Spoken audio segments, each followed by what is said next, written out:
A trading strategy is a plan of action for buying and selling assets like stocks, forex, or cryptocurrencies to achieve a financial goal. A good strategy incorporates rules for entry, exit, risk management, and position sizing to maximize profits and minimize losses.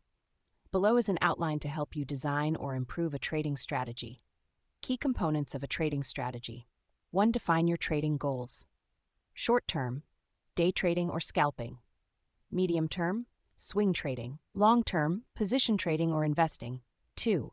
Choose a market: stocks, forex, commodities, cryptocurrencies, etc. 3. Develop entry and exit rules. Use indicators like moving averages, MA, relative strength index, RSI, Bollinger Bands, etc. Define clear conditions for entering and exiting trades, e.g., buy when RSI 30 and price crosses above the 50-day MA. 4. Use risk management: stop loss, automatically sell if the price drops to a certain level. Take profit, automatically sell when the price reaches a desired level.